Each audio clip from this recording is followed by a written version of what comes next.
Practice and প্রসিডিউরে আপনাদের সবাইকে স্বাগতম। আজ আমরা ফৌজদারি কার্যবিধির ষষ্ঠ অধ্যায় নিয়ে বিস্তারিত আলোচনা করব। আজকের পর্বে আমরা সেকশন 68 থেকে সেকশন 92 পর্যন্ত ধারাগুলো এমনভাবে ব্যাখ্যা করব যা বিশেষভাবে উপযোগী হবে আইনের ছাত্র, এমসিকিউ পরীক্ষার্থী, শিক্ষানবিশ এবং নবীন আইনজীবীদের জন্য।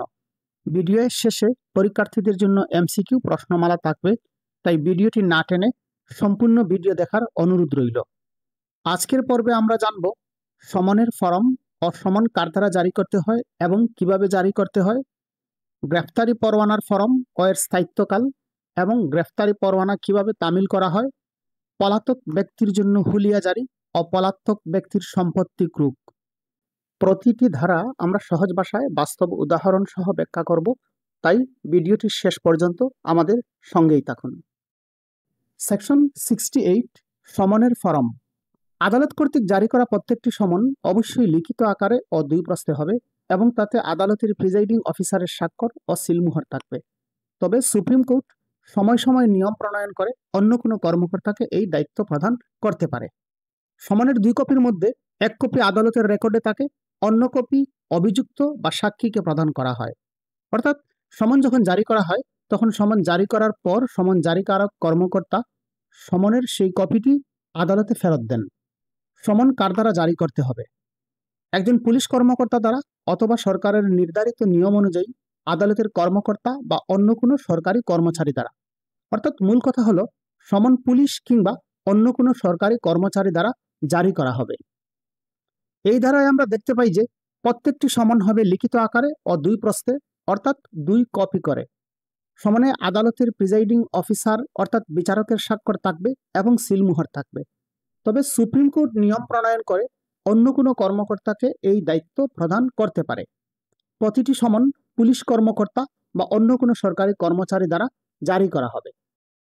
সেকশন 69 সমন কিভাবে জারি করতে হবে।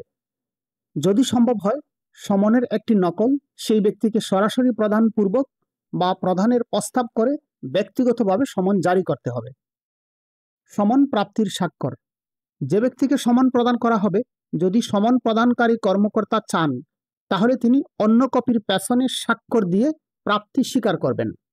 অর্থাৎ তাকে প্রমাণ হিসাবে স্বাক্ষর দিতে হয় যাতে আদালত নিশ্চিত হতে পারে তিনি সমনটি সত্যিই পেয়েছেন।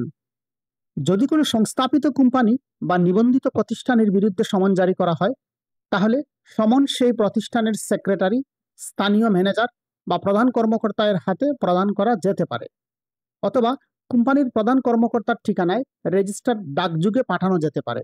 এই ক্ষেত্রে ডাকের স্বাভাবিক সময়ে যখন চিঠিটি পৌঁছানোর কথা তখন সমন জারি হয়েছে বলে গণ্য হবে। ফৌজদারি কার্যবিধির 2025 সালের সংশোধন অনুযায়ী আদালত চাইলে উপরের নিয়ম ছাড়াও সমন পাঠানোর বিকল্প ব্যবস্থা নিতে পারে, যেমন SMS, voice call, instant messaging service যেমন হোয়াটসঅ্যাপ বা মেসেঞ্জার, অথবা ইমেইলের মাধ্যমে। এবং এই ধরনের ইলেকট্রনিক প্রমাণ আদালতের রেকর্ডে সংরক্ষণ করতে হবে। এই ধরনের মূল বিষয় হলো সমনের একটি কপি সরাসরি ব্যক্তির হাতে দিতে হবে, সমন প্রাপ্ত ব্যক্তির স্বাক্ষর দিয়ে প্রাপ্তি স্বীকার করবেন, কোম্পানি বা নিবন্ধিত প্রতিষ্ঠান এর ক্ষেত্রে সেক্রেটারি, স্থানীয় ম্যানেজার বা প্রধান কর্মকর্তার নিকট সমন প্রদান করতে হবে। ডিজিটাল পদ্ধতিতে সমন জারি করা যাবে। সেকশন 70 যখন সমনকৃত ব্যক্তিকে পাওয়া যায় না। যদি চেষ্টা করার পরও যে ব্যক্তিকে সমন জারি করা হয়েছে তাকে পাওয়া না যায় তাহলে সমনের একটি নকল কপি তার পরিবারের কোনো প্রাপ্তবয়স্ক সদস্যের কাছে রেখে দেওয়া যেতে পারে। যে ব্যক্তির হাতে সমনটি রাখা হলো যদি সমন প্রদানকারী কর্মকর্তা চান তাহলে তাকে সমনের অন্য কপির পেছনে স্বাক্ষর দিতে হবে। এই ধারা অনুযায়ী চাকর পরিবারের সদস্য নয়, তাই তার হাতে সমন দিলে তা জারি হবে না। সেকশন 71 যখন পূর্বের নিয়ম অনুযায়ী সমন প্রদান সম্ভব না। যদি সেকশন 69 ও 70 অনুযায়ী যথাযথ চেষ্টা সত্ত্বেও সমন প্রদান সম্ভব না হয় তাহলে সমন প্রদানকারী কর্মকর্তা সমনের একটি নকল কপি সেই ব্যক্তির বসবাসের ঘর বা বাসস্থানের একটি প্রকাশ্য অংশে লটকাইয়া দেবেন এবং উক্ত সমন যথাযথভাবে জারি হয়েছে বলে ধরা হবে। অর্থাৎ বিকল্প পদ্ধতি হিসাবে সমন লটকাইয়া জারি করা যাবে। সেকশন 72 প্রজাতন্ত্রের কর্মচারীর উপর সমন জারি। সমন করা ব্যক্তি যদি প্রজাতন্ত্রের কর্মচারী হয় তাহলে সমন জারিকারী আদালত সমনের 2 কপি সেই অফিসের প্রধানের কাছে পাঠাবে যেখানে ওই ব্যক্তি কর্মরত। সেই অফিস প্রধান সেকশন 69 অনুযায়ী সমন প্রদান নিশ্চিত করবেন এবং তার স্বাক্ষরের সঙ্গে সেই কপি আদালতে ফেরত পাঠাবেন। অফিস প্রধানের এই স্বাক্ষরে আইনগতভাবে সমন প্রদান সম্পন্ন হয়েছে এর প্রমাণ হিসাবে গণ্য হবে। অর্থাৎ একজন সরকারি কর্মচারীর উপর সমন সরাসরি জারি করা যায় না, তার অফিস প্রধানকে সমনের 2 কপি পাঠানো হয়। অফিস প্রধান তার দায়িত্বে সমন সেকশন 69 অনুযায়ী জারি করবেন। সেকশন 73 স্থানীয় সীমার বাইরে সমন জারি। আদালত যদি তার স্থানীয় সীমার বাইরে অবস্থানরত কোনো ব্যক্তির উপর সমন জারি করতে চান, তাহলে সমন প্রতিলিপি সহ উক্ত স্থানের এখতিয়ারবান ম্যাজিস্ট্রেটের নিকট প্রেরণ করবেন। অর্থাৎ আদালত চাইলে স্থানীয় সীমার বাইরে থাকা ব্যক্তিকে সমন দিতে পারে। এই ক্ষেত্রে সমনের কপি সংশ্লিষ্ট স্থানের এখতিয়ারবান ম্যাজিস্ট্রেটের কাছে প্রেরণ করতে হবে। সেকশন 75 গ্রেফতারি পরোয়ানার ধরন ও কার্যকারিতা। প্রতিটি গ্রেফতারি পরোয়ানা অবশ্যই লিখিত আকারে হতে হবে এবং অবশ্যই তাতে আদালতের প্রিজাইডিং অফিসারের স্বাক্ষর এবং সিল থাকবে। এই ধরনের প্রতিটি গ্রেফতারি পরোয়ানা যতক্ষণ না বাতিল বা কার্যকর করা হয় ততক্ষণ পর্যন্ত বলবৎ থাকবে। মানে হলো, আসামি যদি গ্রেফতার না হয় বা স্বেচ্ছায় আদালতে সারেন্ডার না করে বা আদালত অন্য কোনো কারণে যদি ওয়ারেন্ট রিকল না করেন, তাহলে ওয়ারেন্ট কার্যকর থাকবে। সমনের মতো গ্রেফতারি পরোয়ানাও হবে লিখিত এবং প্রিজাইডিং অফিসার কর্তৃক স্বাক্ষরিত ও সিলমোহর যুক্ত হবে। তবে এটা হবে এক প্রস্তে, আসামি গ্রেফতার না হওয়া পর্যন্ত বা আদালত কর্তৃক রিকল না হওয়া পর্যন্ত গ্রেফতারি পরোয়ানা কার্যকর থাকে। সেকশন 76 আদালত জামানত গ্রহণের নির্দেশ দিতে পারে। আদালত নিজের বিবেচনায় গ্রেফতারি পরোয়ানার পেছনে লিখে দিতে পারেন যে অভিযুক্ত ব্যক্তি যদি জামিনদার সহ একটি মুচলেখা সম্পাদন করে যাতে সে আদালতে নির্দিষ্ট সময় উপস্থিত হবে, তাহলে পরোয়ানা প্রয়োগকারী অফিসার উক্ত জামিন গ্রহণ করে তাকে হেফাজত হতে মুক্তি দিবেন। এই লিখন বা এন্ডোর্সমেন্টে অবশ্যই উল্লেখ থাকতে হবে কতজন জামিনদার লাগবে, অভিযুক্ত ও জামিনদারের দায়বদ্ধতার পরিমাণ, আদালতে উপস্থিত হওয়ার সময়। জামিনপত্র আদালতে প্রেরণ। এই ধারার অধীনে জামিন গ্রহণ করা হলে গ্রেফতারি পরোয়ানার দায়িত্বপ্রাপ্ত কর্মকর্তা সেই জামিনপত্র বা বন্ড আদালতের কাছে প্রেরণ করবেন।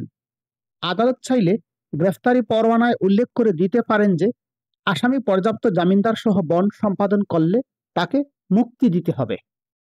সেকশন 77 পরোয়ানা তামিল করার জন্য কাকে নির্দেশ দেওয়া হয়। গ্রেফতারি পরোয়ানা কার্যকর করার জন্য সাধারণত এক বা একাধিক পুলিশ অফিসারকে নির্দেশ প্রদান করা হয়। গ্রেফতারি পরোয়ানা অবিলম্বে কার্যকর করার প্রয়োজন হলে এবং তৎক্ষণাৎ কোনো পুলিশ অফিসারকে পাওয়া না গেলে আদালত পরোয়ানা কার্যকর করার জন্য যে কোনো ব্যক্তি বা ব্যক্তিদের নির্দেশ দিতে পারেন এবং সেই ব্যক্তি বা ব্যক্তিগণ তা কার্যকর করবেন। একাধিক লোকের নিকট প্রেরিত পরোয়ানা। যদি কোনো ওয়ারেন্ট কার্যকর করার জন্য একাধিক পুলিশ অফিসার বা অন্যান্য ব্যক্তির উপর নির্দেশ দেওয়া হয়, তখন উক্ত পরোয়ানা সকলেই বা তাদের মধ্যে যে কোনো একজন বা একাধিক তা কার্যকর করতে পারবেন। সেকশন 78 জমির মালিক ইত্যাদি ব্যক্তির নিকট পরোয়ানা প্রেরণ করা যাইতে পারে। প্রথম শ্রেণীর ম্যাজিস্ট্রেট পলাতক বা ঘোষিত অপরাধীকে ধরতে জমিদার, কৃষক বা ভূমি ব্যবস্থাপককে ওয়ারেন্ট দিতে পারেন। তারা ওয়ারেন্ট পেয়ে লিখিত স্বীকারোক্তি দিবেন এবং উক্ত ব্যক্তি যদি তাদের জমিতে থাকে বা প্রবেশ করে তবে তাকে গ্রেফতার করবেন। গ্রেফতারের পর অভিযুক্তকে ওয়ারেন্ট সহ নিকটস্থ পুলিশ অফিসারের কাছে হস্তান্তর করতে হবে। সেকশন 79 পুলিশ অফিসারকে নির্দেশিত ওয়ারেন্ট। কোনো পুলিশ অফিসারকে দেওয়া ওয়ারেন্ট তার নামের স্থলে অন্য কোনো পুলিশ অফিসার কার্যকর করতে পারে যদি মূল অফিসার ওয়ারেন্টে তার নাম লিখে অনুমোদন দেন। অর্থাৎ একজন পুলিশ অফিসারের প্রতি নির্দেশিত ওয়ারেন্ট অন্য পুলিশ অফিসার কার্যকর করতে পারেন যদি তার নাম এন্ডোর্সমেন্ট করে দেওয়া হয়। সেকশন 80 ওয়ারেন্টের সারমর্ম জ্ঞাপন। গ্রেফতারি ওয়ারেন্ট কার্যকরকারী পুলিশ অফিসার অথবা অন্য কোনো ব্যক্তি যাকে গ্রেফতার করতে হবে তাকে ওয়ারেন্টের সারমর্ম জানাবেন এবং যদি সে উক্ত ওয়ারেন্ট দেখতে চায় তবে তাকে ওয়ারেন্ট দেখাবেন। অর্থাৎ গ্রেফতারকারী ব্যক্তি ওয়ারেন্টের সারমর্ম জানাতে বাধ্য। সেকশন 82 কোথায় ওয়ারেন্ট তামিল করা যেতে পারে। গ্রেফতারি ওয়ারেন্ট বাংলাদেশের যে কোনো স্থানে কার্যকর করা যাবে। সেকশন 84 এখতিয়ার এলাকার বাহিরে ওয়ারেন্ট কার্যকর।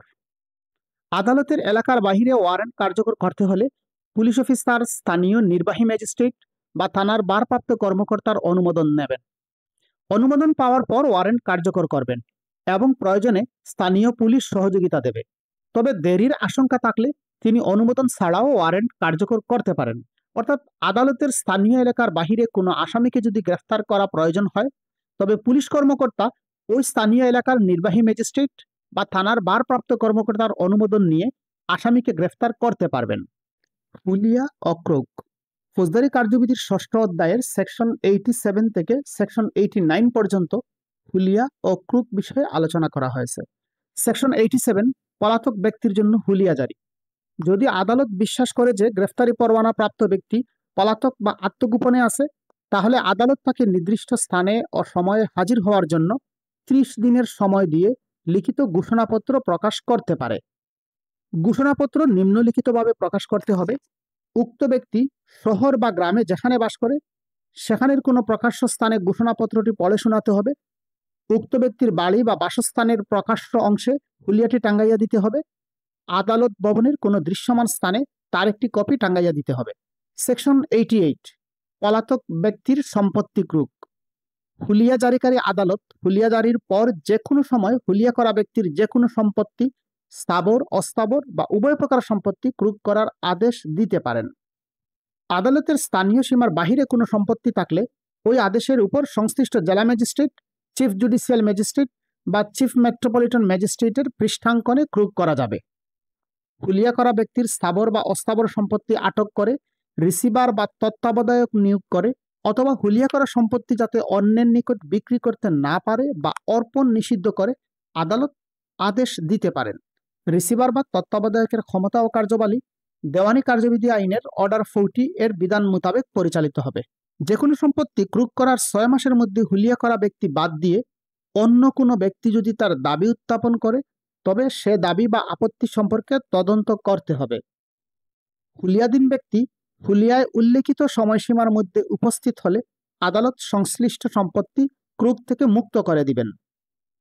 যদি হুলিয়া করা ব্যক্তি উল্লেখিত সময়সীমার মধ্যে হাজির না হয়, তবে আটককৃত সম্পত্তি সরকারের এখতিয়ারভুক্ত হবে, কিন্তু ক্রুকের তারিখ থেকে 6 মাস পার না হওয়া পর্যন্ত অথবা কোনো দাবি উত্থাপিত হলে সে দাবি নিষ্পত্তি না হওয়া পর্যন্ত উক্ত সম্পত্তি বিক্রয় করা যাবে না।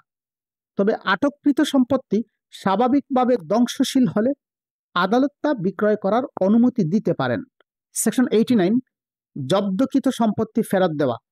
যদি জব্দকৃত সম্পত্তি সরকারের নিয়ন্ত্রণে থাকা ব্যক্তিটি 2 বছরের মধ্যে স্বেচ্ছায় হাজির হয় বা গ্রেফতার করে আদালতে আনা হয় এবং আদালত বিশ্বাস করেন যে তিনি পরোয়ানা এড়াতে আত্মগোপনে থাকেননি এবং ঘোষণাপত্র সম্পর্কে সময়মতো জানতেন না, তাহলে সম্পূর্ণ সম্পত্তি অথবা যদি বিক্রি হয়ে থাকে বিক্রির নিট অর্থ বা যদি আংশিক বিক্রি হয় বিক্রির নিট অর্থ এবং অবশিষ্ট সম্পত্তি সব খরচ মিটিয়ে তাকে ফেরত দেওয়া হবে।